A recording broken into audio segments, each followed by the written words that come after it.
O livro Maestria, de George Leonard, basicamente nos ensina qual é o verdadeiro caminho da maestria e o que devemos fazer para trilhá-lo. Seja uma habilidade, uma esfera do conhecimento, um aspecto de nossas vidas ou até um relacionamento, o processo de maestria pode estar por toda parte. Mas quando falamos sobre tornar-se mestre em algo, muitas pessoas acabam tendo 3 pressuposições. A primeira é achar que a maestria é uma meta, um destino a ser alcançado. A segunda é pensar que ela está reservada somente aos talentosos, ou àqueles que tiveram a sorte de começar cedo. E a terceira é acreditar que o caminho é uma linha reta, um constante progresso. Porém, estas são 3 grandes ilusões. A maestria não é um destino, ela é uma jornada. Não ocorre por uma simples linha reta, e na verdade ela está disponível a qualquer um que esteja realmente comprometido a viver e a seguir o seu caminho. E por mais que eu também já tenha caído nessas armadilhas, hoje, olhando para trás, eu consigo perceber com clareza como o processo da maestria funciona. Por exemplo, veja o que aconteceu com o meu aprendizado de inglês. Há mais ou menos 2 anos eu decidi estudar para valer. Eu já tinha um mínimo de conhecimento, mas eu queria realmente dominar o idioma. Então, eu comecei a fazer um curso online e dedicava todo o santo dia pelo menos 2 horas aos estudos. Durante os 3 primeiros meses, o aprendizado foi explosivo. Eu fiquei muito empolgado. E eu até pensei que se eu continuasse naquele ritmo, em pouco tempo eu já dominaria o inglês. O tempo passava e eu continuava estudando, mas algo totalmente diferente começou a acontecer. Eu não conseguia mais perceber evolução. Foi um choque para mim. Eu estava diante de um platô. Você já deve ter passado por isso. No começo, o seu aprendizado é explosivo, mas mesmo mantendo o ritmo, você não consegue perceber mais evolução. Esta aparente estagnação é o platô. E a partir desse ponto, existem 4 caminhos que você pode seguir. O primeiro é o descomprometido. É a pessoa que adora novas atividades. Ela fica encantada com a evolução no início e começa a ter fantasias com o sucesso. Porém, quando encontra o seu primeiro platô, a sua motivação despenca. Ela arruma todas as desculpas para evitar os desafios pela frente. Ela desiste e decide iniciar uma nova atividade. O descomprometido é aquele que adora mudar de emprego, começar novos relacionamentos e experimentar novos hobbies. Ele é viciado na novidade, mas não consegue avançar em coisa alguma. O segundo caminho é o do obcecado. É a pessoa orientada por metas e alucinada por resultados. Para ela, o importante é alcançar o objetivo o mais rápido possível, custe o que custar. Quando encontra o platô, ela acredita que se dobrar os seus esforços, o progresso voltará a surgir rapidamente. O problema é que o obcecado não compreende o processo da maestria. Ele não respeita os limites. Sua vida parece uma montanha-russa entre altos e baixos. Para ela, é tudo ou nada. E assim ela acaba se esgotando e quebrando a cara. A terceira trajetória é a do conformado. Ao contrário dos 2 anteriores, o conformado é aquele que ao encontrar o platô decide se acomodar eternamente. É aquela pessoa que continua fazendo apenas o mínimo esforço, mas não evolui em coisa alguma. Ela passa a vida toda monotamente no mesmo cargo, fazendo sempre a mesma coisa, sem nunca tentar novos desafios, criar algo maior ou subir de nível. Até o seu relacionamento é apenas um abrigo confortável, uma escapatória emocional para o mundo. Como você pode ver, estes 3 caminhos são anti-maestria. Então, se você quer alcançar altos níveis, siga o caminho da maestria. E isso significa basicamente que a maior parte da sua jornada será vivida em platôs.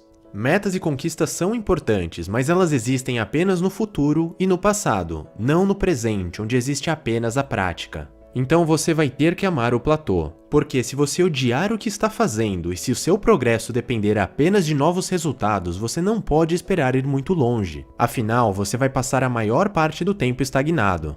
Então, mesmo que você não consiga perceber evolução, você vai precisar continuar praticando e continuar tentando melhorar. E, em algum momento, você vai ter um salto no seu progresso. Após isso, talvez você sinta até um leve regresso. E depois, lá estará você novamente diante de um platô. Mas, o ponto mais importante é que este novo platô será mais alto que o anterior. Você terá atingido um novo nível, é assim que o verdadeiro crescimento acontece. Então, não há razão para perder a sua motivação, porque se você amar o simples ato de praticar e tentar sempre se aperfeiçoar, em algum momento a evolução irá surgir. E esteja preparado, porque isso irá se repetir de novo, e de novo, e de novo.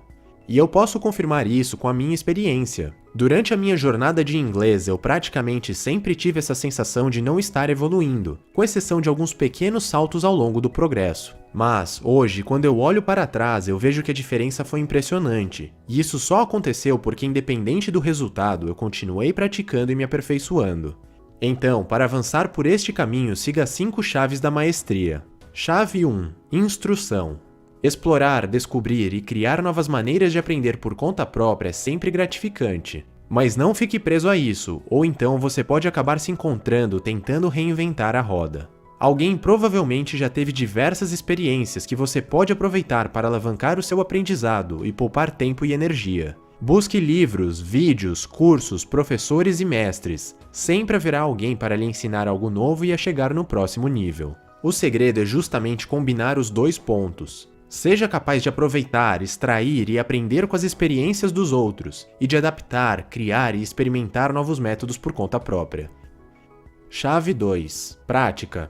Como disse anteriormente, você deve praticar pelo simples amor à prática, porque quando você ama o que faz e está sempre tentando se aperfeiçoar, a evolução acaba surgindo. E assim nasce um ciclo virtuoso. Você acaba gostando ainda mais de praticar, e com isso tenta ainda mais se aperfeiçoar e acaba evoluindo novamente.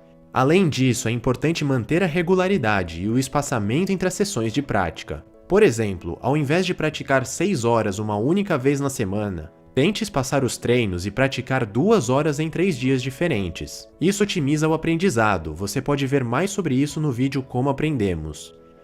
Chave 3. Renúncia. Renunciar significa ter a sensibilidade para perceber o que deve continuar e o que deve partir. Você precisa ser capaz de perceber quando é hora de abandonar um método, um curso, um professor e até algumas crenças que agora estão apenas bloqueando o seu desenvolvimento.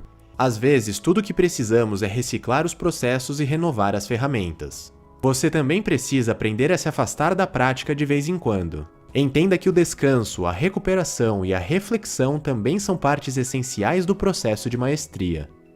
Chave 4. Intencionalidade. A mente humana é uma das ferramentas mais poderosas que existe, então use a seu favor. Faça visualizações para fundamentar o sucesso. Imagine a execução perfeita dos movimentos, o seu domínio naquela habilidade, os resultados que seriam gerados e até as sensações que surgiriam ao agir com perfeição. A maestria acontece primeiro na imaginação, depois na realidade. E quanto mais forte e viva for a visualização, melhor será o resultado. Chave 5. Limites.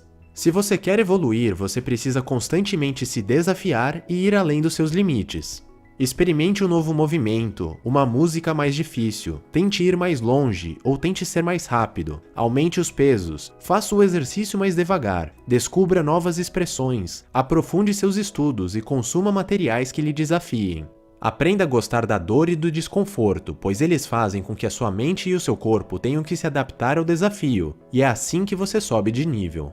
Mas, ao mesmo tempo, você precisa ter noção para não exagerar e ir muito além dos seus limites. Vamos supor que você queira correr 10 km, mas que atualmente você só consiga correr 5. Se você tentar correr 10 km direto, além de provavelmente fracassar e se frustrar, você vai esgotar o seu corpo e pode até arruinar a sua evolução. O truque então é superar os limites aos poucos, constantemente. Tente correr 6 km.